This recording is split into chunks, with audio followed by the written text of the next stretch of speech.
गांव के डस्टबिन के पास एक भिखारी हर रोज बैठकर भीख मांग। राह चलते लोग उसे बहुत गरीब समझते और उसका मजाक उड़ाते, लेकिन उन बेवकूफ लोगों को क्या पता था कि वह लड़का किसका बेटा है। बहुत सालों पहले एक सुंदर से गांव में एक बड़ा सा घर था जहां हर तरफ हीरे और सोना बिखरा था। वहां के मालिक थे राजू यादव। वह एक बहुत बड़े बिजनेसमैन थे जिनकी शहर में बहुत सारी फैक्ट्रियां थीं जहां हजारों लाखों लोग काम करते थे। राजू अमीर होने के साथ घमंडी भी था। न उसे गरीब लोग पसंद थे और न उनके कपड़े। राजू को अपनी अमीरी का बहुत घमंड था, लेकिन वहीं उसका बेटा अयान एक साधारण लड़का था। वह गरीब बच्चों के साथ खेलता और बहुत मजे करता। लेकिन एक दिन अयान के पिता को यह सब पता चल गया। एक सुबह उसके पिता ने गुस्से में उसे समझाया, लेकिन अयान समझने का नाम ही नहीं ले रहा था। गुस्से में उसके पिता ने अपने ही बेटे को मारकर बेहोश किया और गाड़ी में भरकर एक कूड़ेदान के पास फेंक आया। अयान जब होश में आया तो उसकी याददाश्त जा चुकी थी। न उसे उसके दोस्त याद थे और न माता पिता थे। एक दिन अयान हमेशा की तरह बैठा भीख मांग रहा था। तभी वहां से एक जादूगरनी अपने झाड़ू पर उड़ते हुए जा रही थी। अचानक उसके झाड़ू से एक जादुई चीज गिर गई। वह चीज सीधे अयान के सामने गिरी। अयान हैरान रह गया। अरे ये क्या है? तभी वह चीज चमकने लगी। मांगो, क्या मांगना है? मैं हर विश पूरी करती हूँ। अयान समझ गया,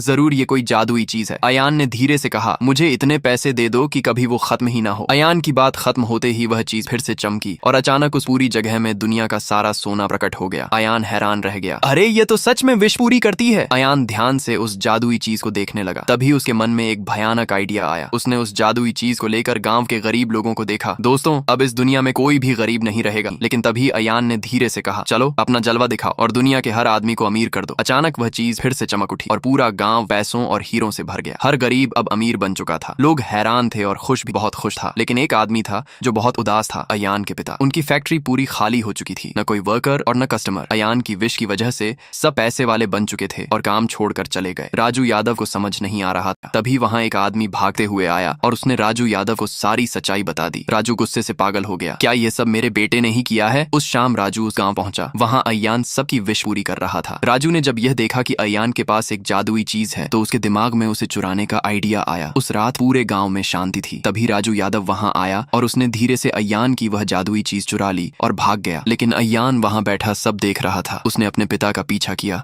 और दोनों एक सुनसान जगह पहुंचे। उसके पापा जोर जोर से मुस्कुराए। अब मैं पूरी दुनिया के लोगों को अपना गुलाम बना लूंगा। लेकिन तभी पीछे से आवाज आई, मेरे रहते हुए आप ऐसा नहीं कर सकते। राजू यादव और अयान दोनों एक दूसरे के जान के दुश्मन बन गए। जैसे ही वह लड़ने वाले थे वहां वही चुड़ैल आ गई और गुस्से से बोली, यह जादुई लैंप मेरा है, ये तुम्हारे पास कैसे आया? तभी अयान की आवाज आई, इनकी कोई गलती नहीं, मैंने ही इसका इस्तेमाल करके हर गरीब को अमीर बनाया। अगर सजा देनी है तो मुझे दो। राजू चौंक गया। तभी वह आत्मा मुस्कुराई, तुम चाहते तो तुम खुद के लिए कुछ मांग सकते थे, लेकिन तुमने गांव के गरीबों की मदद की।